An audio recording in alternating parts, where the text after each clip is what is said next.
My name is Anna McLaughlin, and I am campaigns director at Quercus. I work in the publicity team. And this morning, I'm going to be joined by some of my colleagues to tell you a little bit about their jobs, what their roles involve, what they love about them, and their routes into the industry. So we all work for a publisher called Quercus.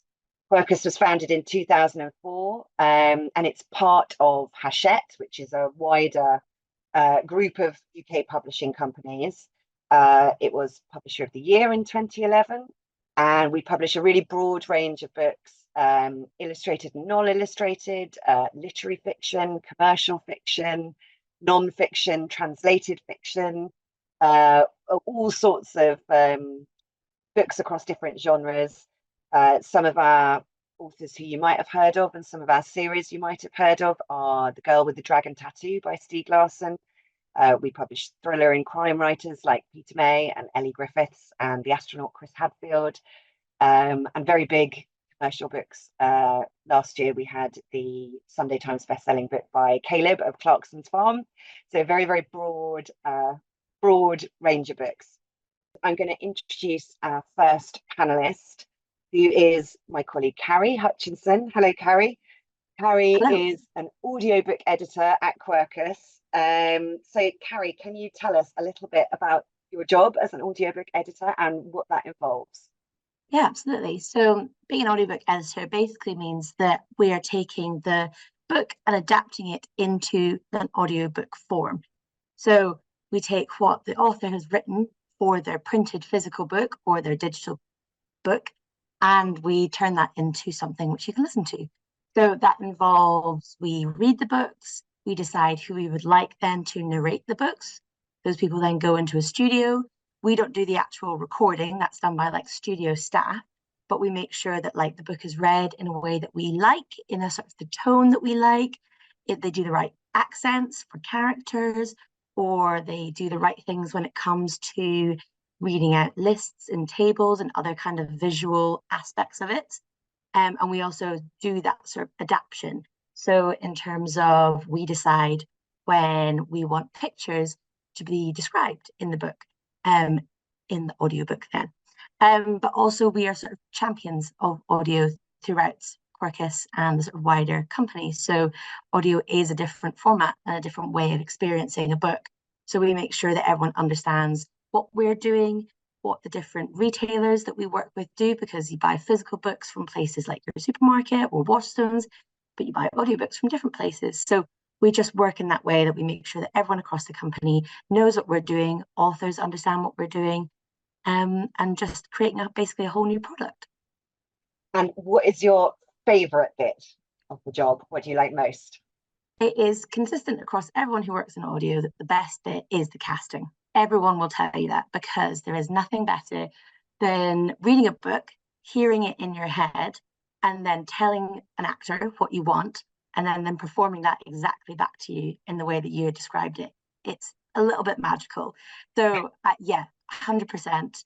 It's just working through, and I mean, we will get different options when we cast. We'll put out a sort of brief, and actor agents will come back to us with samples or like examples of previous work that actors have done. And then we listen to all of those. And so we might get 6 or 7 different actors who all sound quite similar, but maybe just very slightly different. And it's incredible how just sometimes one specific sample will just be like, that's the one. That's exactly how I imagined it in my head. And it's just a perfect moment. Wonderful. And tell us a bit about your route into that job, because you worked in quite a few different areas of the book trade before. Yeah, absolutely. So usually I think for like a big, because we work in a big publishing company, I work up in Scotland, so I'm based in Edinburgh. So my experience of getting into publishing was very much in the Scottish book trade industry. So that was working, there's a lot more small companies in Scotland, so a lot more independent companies. And by that, I mean that they're not owned by like a larger corporate parent. And a lot of these companies ranged from 3 people up to 30 people.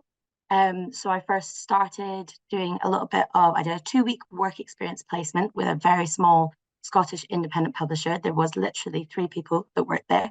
And I then got jobs very soon after that in that same publisher, doing some sort of sales and marketing. It was a very like intense job to start with, because with there only being 3 people in the publishing company, you were expected to do everything. But while I was doing that, that was a part-time role. I also did some work in Waterstones and book distributors. So their job was to take books that publishers had published and then put them into shops which didn't sell books as their sort of main product. So that meant like museums or gift shops on like a national trust park. So I learned a lot through that. And then I also worked with another publisher in their international sales department, so selling books around the world. So it was all so you've done everything. Very varied. Yeah, did a little bit of everything. But then obviously I then have always loved audio and applied for a job in audio, basically based off of the back of the fact that I just loved listening to audio and I knew what I liked. I knew what I thought worked in audio and what didn't, but I had absolutely no audio experience. And I think that's a real sort of indicative of sort of across publishing. You can get into publishing off the back of your passion for it. A lot of the time, if you have developed a taste for something, whether it's a specific genre, so you say you love crime books, you love fantasy, but I really loved audio as a format. And so I was able to get that job because I knew. Was there anything you did to kind of demonstrate that passion when you went for your interview for this job? Yeah, I mean, one specific thing was when I was writing my application, I sort of pulled out specific books that I'd been listening to recently and sort of given a very brief sort of like, this is why I liked it. So I remember, I think I pulled out Matthew McConaughey's biography, Green Lights, at the time, which luckily was published by Hachette. So that also got me some bonus points. Always a brownie point. Exactly. But he read it himself. So I was talking about how I thought that was extra moving because you had that extra connection to the writing being read by the author. And he could obviously perform his words in a way that no other actor would be able to understand the sort of subtext of what he was writing. He knew that when he said this thing, that actually that was him kind of being a bit sarcastic and dry or sad. Whereas maybe if another actor had read that, they wouldn't have been able to understand that nuance. So that was just through a listening experience that was my opinion. But that's actually so important now in my job to make sure that other people can experience that themselves. Fantastic. Thank you so much, Carrie. So I'm going to now welcome our next panelist, who is Nicole Thomas, who is commissioning editor at Quercus. Thank you so much, Nicole. So tell us a bit about your job. What does a commissioning editor do? I'd say there's 2 kind of strands to my job. So I guess the first part is commissioning books. So I work within our illustrated nonfiction imprint Greenfinch. Commissioning, it's quite a broad spectrum, so commissioning right across kind of lifestyle and cookery. So kind of finding authors online through social media or reading through agent submissions that are sent in to me, I think will be good for our list. And then the second half of my role is very much kind of project management. So seeing the book through from the kind of manuscript to the published book is a very, very kind of varied role, and no 2 days are the same within kind of editorial. So that can be proofreading the book and editing it. That can be writing jacket copy for the book. It can be kind of briefing different freelancers that work on our book, right through to kind of championing our book to kind of sales meetings and pitching it out across the group. So yeah, it's a very varied role. And presumably in the illustrated list, you're looking at design and perhaps commissioning photographers, and so you need to have a really strong visual sense there. Yeah, definitely. Like I think that in terms of like across the list, the area that I'm really passionate about is cookery, which is really, really fun. So that can be kind of briefing, as you said, the designers working on the book, also the photographers, and food stylists and prop stylists, and then getting the opportunity to kind of go along to the photo shoots and eating lots of really delicious food. It's very fun. Massive perk. So it's very, very kind of, yeah, it's very varied, which is really brilliant. And so you started, you came to Hachette as a trainee, is that right? That was your route into this job. Tell us a little bit about Yeah, that and how it works. yes. Yeah, so Hachette has a annual traineeship where they kind of onboard. I think back in my day it was 5. Now they take on 10 a year. So I joined, and the whole kind of aim of that traineeship is to help diversify the industry. So it's looking for people from underrepresented backgrounds across publishing. And the really great thing about that internship is that it allowed me to kind of work across a few different departments, and so I could kind of get a sense of where my skill sets lie best. So I spent a year. It was slightly extended because of COVID. So I ended up getting a year and a half, but I did a year within editorial. And then I got to do my other half was across kind of publicity and marketing. So yeah, it was really great to have that kind of opportunity to kind of go around the different departments and see what the different roles look like and what people do in kind of different areas of the business. And yeah, there's lots of like really brilliant training. We had other things like lunch and learns where we kind of met up with all of the different departments. So right from, across the departments that I worked in, but also from like rights and contracts and sales. And there's loads of opportunities to kind of shadow different people in different roles. So it was a really great kind of introduction into the industry for sure. So you've got a really broad picture of the industry and all the different Yeah, departments within it to see where you would feel yeah, exactly. And I most think happy to now with work. the traineeship, yeah, exactly. I think now with the traineeship, they've actually taken that a step further. So the trainees coming in get to do like a 4-week stint working at Waterstone, so they can kind of actually see the book on the shop floor. So yeah, that's a really great scheme.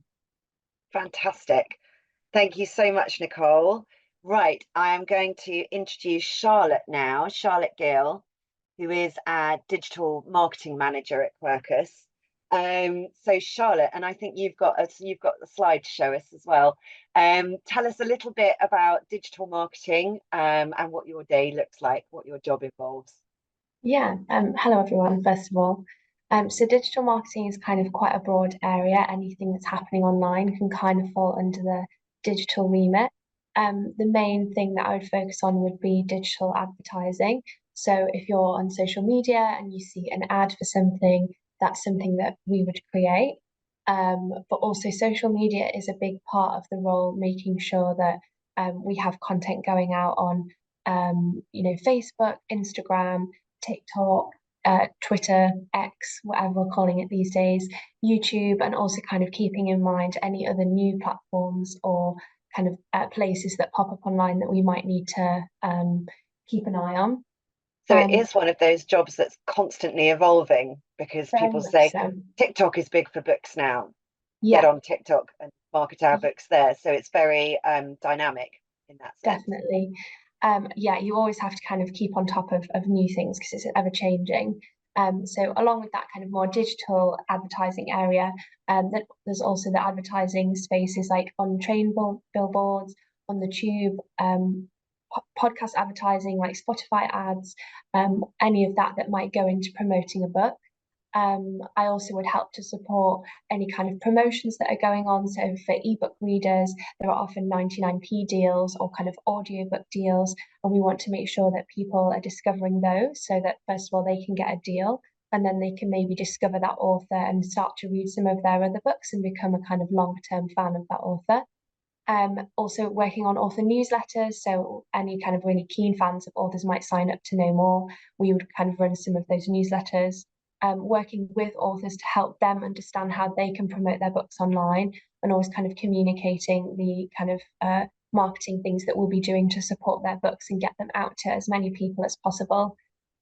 Also, sometimes part of my job is we maybe get some books that are submitted to us, and then I kind of feedback on how we might decide to market that, and is this a book that we could see really working, what's the audience. So marketing kind of covers a lot of areas, but it does mean that every day is different. And you work with booksellers as well, don't you? Yeah, we do. That's an important part of the role too, making sure that booksellers feel excited about the books that we've got coming so that they can pass that excitement on to customers and readers who come into the shops. We had a slide, I think. I'm not sure if we can show the slide. Pop up. Ah, here we go. Yeah, nothing flash really, but just to demonstrate the kind of visual nature of marketing, and that's very key. You always want to be having varied content, and all the different books will require a different approach. So that's just to give you a sample of some of the things that we've put out recently. Lovely, thank you, Charlotte. And you started out in a industry completely unrelated to books and publishing, didn't you? So tell us about your route into this role. Yeah, so previously I worked in marketing for an e-commerce brand. I worked for Gymshark, and my role there was very, very much the digital advertising, so kind of running ads and setting that up across regions, around the world, across different platforms. And then I decided that I wanted to see if I could transfer my marketing experience to another industry, and I've loved reading my entire life, so that felt like a good place to start. So I kind of looked around at all the publishing houses and looked for their marketing roles, applied for a few, interviewed for quite a few, got to understand what sort of things they were looking for. And then, yeah, I got my job at Quercus. So by kind of looking at the ways that you can get into something, I think you don't have to start in publishing right from the very beginning, from the start of your career. You can make a kind of sideways step if you've got some experiences elsewhere. And a lot of the skills that you need in marketing in one place, you can transfer quite easily into any other industry. And when you were doing that research, how it was sort of looking at different companies and publishers, how were you doing that? Well, I kind of looked on their application pages, and often they would kind of pinpoint certain skills or experiences that would be useful to have. And then I created my CV and kind of jotted down everything that I'd done in my the role that I was in at the time, and then tweaked that a little bit to see how that could fit into a publishing space. So I was talking about time management and how I was having to work across lots of different marketing campaigns all at once and having to manage those, also being creative, but analyzing the data that you would get from any advertising. You have to be collaborative, good communicator. You have to be flexible because every day is different and you're working with different people on a day-to-day basis. So I kind of took the skills that I had and then put them into a CV format, but made a lot of more references to books and publishing, and kind of did my research about the places I was applying to, so that when the person was reading the CV, they felt like, I was kind of, I knew my stuff and I was really committed to that role that I was applying for. You were engaged with what they were publishing. Thank you all so much. I think we've got a few more questions coming through in the chat. But the first question, so we've got a question here. What kind of work experience can Year 10 students develop for careers within publishing? And partly I'm going to ask Charlotte to come back on, because I would say that you could do quite a lot online.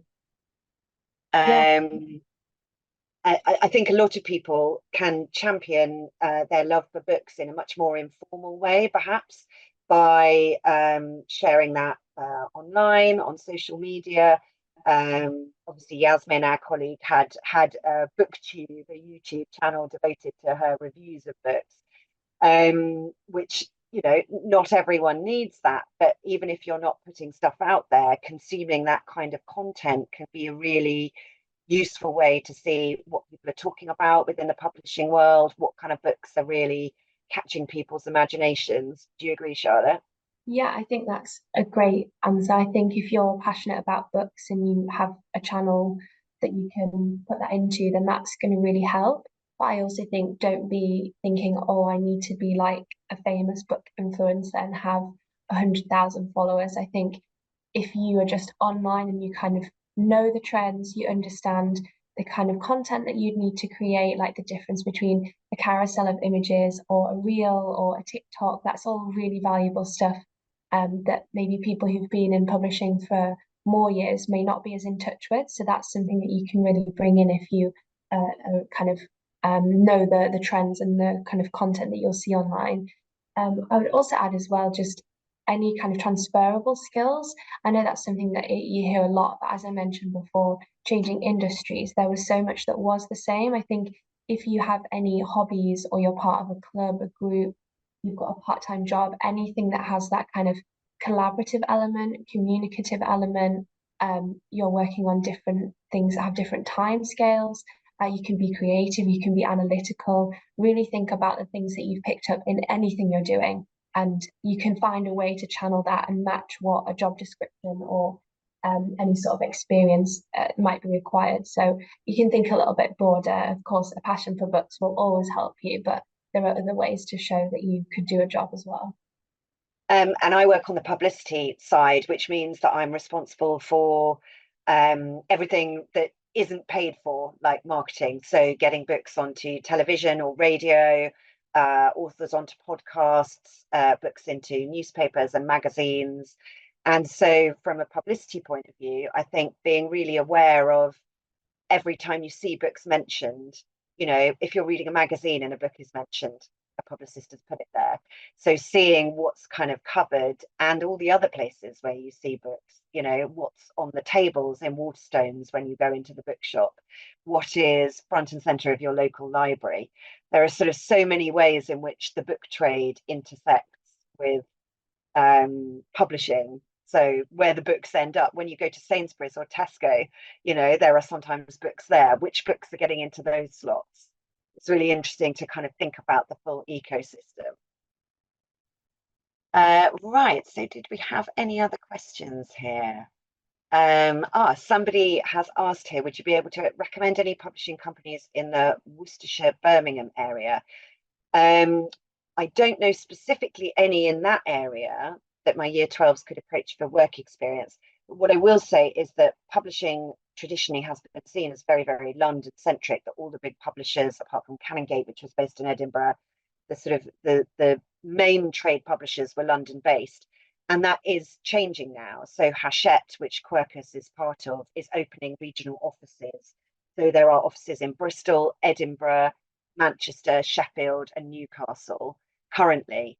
And I think the other big publishers are looking to kind of broaden, you know, throughout the country and try and sort of open offices. And those offices are there not to take people who have been working in London to go and work up there, but to attract local talent. So people who are a friend of ours, a colleague in my department, lives in Cardiff, and she goes into the Bristol office for her days in the office and sometimes sort of works from home. So it is becoming easier to find work kind of outside of London, because I think the big publishers have realised that it's not reflective of the country at large to only have offices in that area. So I think that is something that is changing. There are also lots of small independent companies. I know of one in Scarborough that's excellent. So it's definitely worth looking and seeing if there are small, you know, lots of indie presses and poetry presses. And sometimes working in a tiny company, it's a brilliant way to get experience because, as Carrie said, you end up doing everything.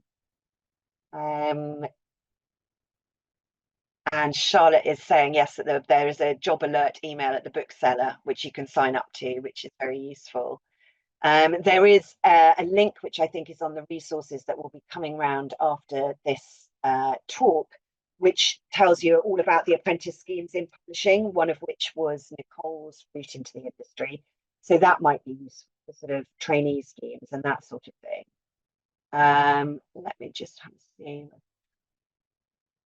There's also, I think it's also worth knowing as well, because when I was looking for work experience, I'm obviously based up in Scotland and was kind of hitting the same wall, in that there are only a limited number of independent books publishers in Scotland.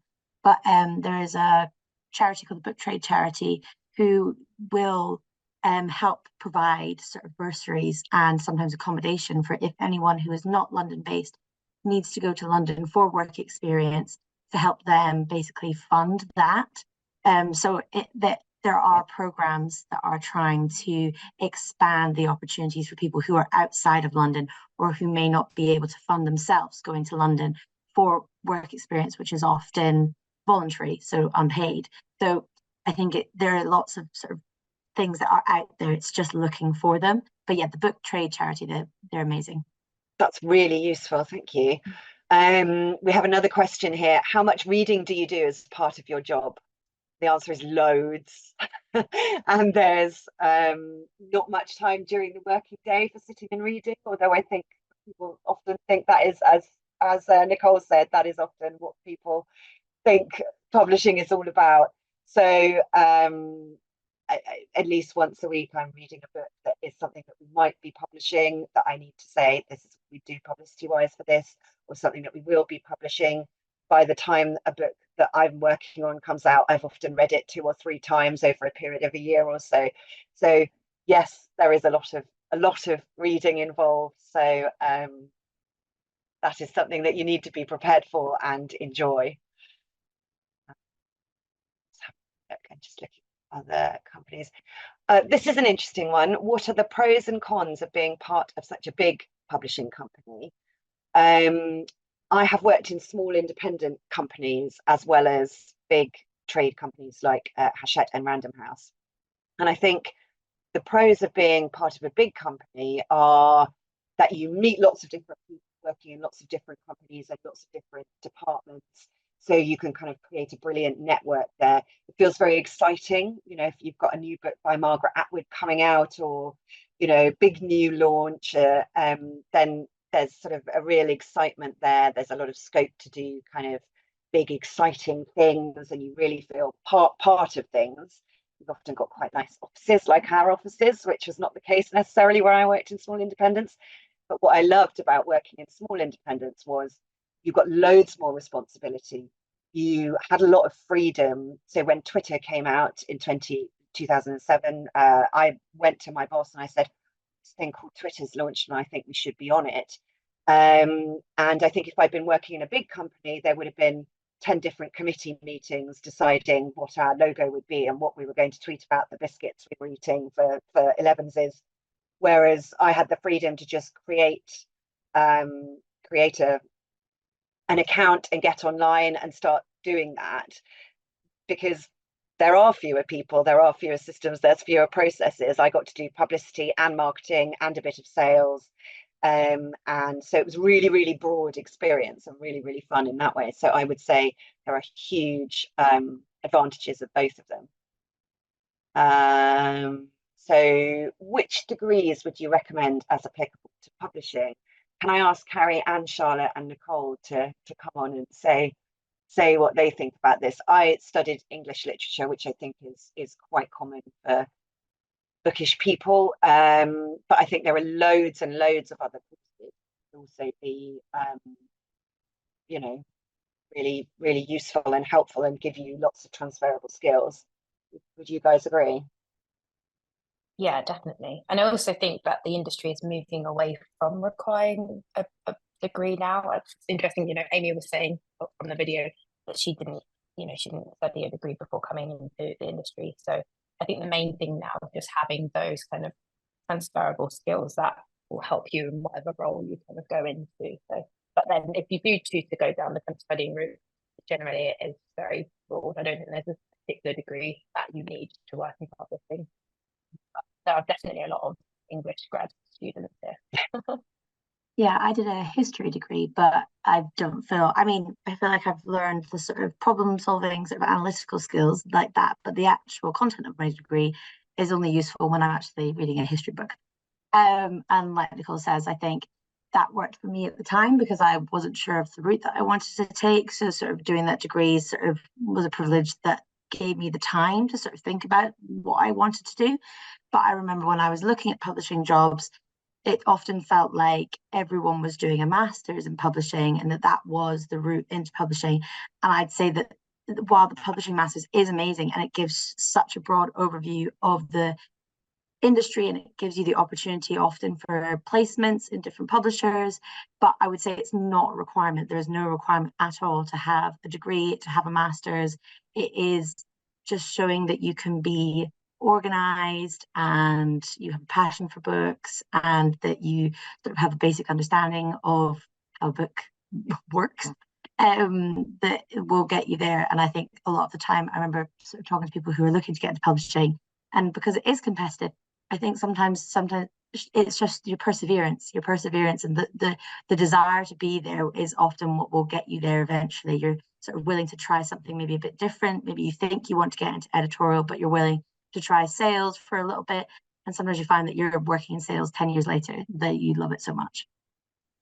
I would say, and I'm not sure if it's still the case, that editorial was traditionally was, you know, the most oversubscribed area. It's the most competitive area to get into, partly because I think a lot of people weren't sure what the other areas of publishing did. And certainly I assumed that I wanted to work in publishing, so I wanted to be an editor and did work experience in editorial and realized it really wasn't for me at all. It wasn't at all where my skills and interests lay, and ended up in publicity. So I think doing that, we're totally off the subject of the question here, but doing that research into the different departments to think about exactly what area you want to go into, because it may be that you haven't yet found out about the bit that would suit you best. So. Yeah, and I'd probably just add to that, I kind of mentioned it before, but you can move kind of like laterally, like across. If you're in another role, another industry, you can kind of work your way in that way, which is how I did it. I studied modern languages at university, so I did French and German. And then in my previous role, I was doing marketing within the German-speaking regions. So I kind of got the marketing experience that way using my degree. And then I kind of moved across into publishing. And I think I wouldn't have probably been able to get straight into publishing, but I kind of worked my way around. And I think that's also a way of doing it. You don't have to go in right from the start, and you don't have to feel like you're in it for the forever. You know, you may be able to come back to it if you do something else in between, as long as you kind of gathering useful skills and experience in the meantime. Yeah, absolutely. And we also have the question from year 8, what are the pay prospects? So these vary really, really widely depending on the company and the sort of role and the job title and what have you. I think it's fair to say that if you want to be rich, you don't go into publishing. I think it's quite well known that it's not the best paid industry in the world. But I think there's a lot of work is being done to improve that at the moment. But it varies widely in the first instance. And I think that is probably, where is the link to the video that you shared? So this will go online. So this recording will go online, and I believe that the link to the video will be there. And teachers, you also receive a publishing lesson plan by email in the coming weeks. So I think we have answered all these questions now. Sorry, there's just a question from Kate that I have spotted in the chat about the traineeship that I did. I didn't have any experience before the traineeship, so I onboarded onto the course straight from kind of doing my university degree. So no experience needed. And how much scope is there for learning on the job is the last question that I've seen here. And I would say absolutely loads. Yeah. Yeah, there are areas in which that you would sort of get training as you went along, but I think you're learning every day. I've been working in publishing for 25 years, and I think I still learn things all the time, particularly when working with colleagues from different departments. And the job changes, you know, as Charlotte was saying, it's not just in marketing where there are new platforms and new kind of routes to reach readers. You know, I think in, you know, all the different elements of the industry, things are always changing, and so lots of scope for learning on the job, which keeps it interesting. And we work on a very wide variety of books at Quercus. It's a very broad list, so that keeps us on our toes, and it's always very interesting. Right, so I hope we have been helpful and answered some of your questions about working in publishing, and thank you all so much for attending.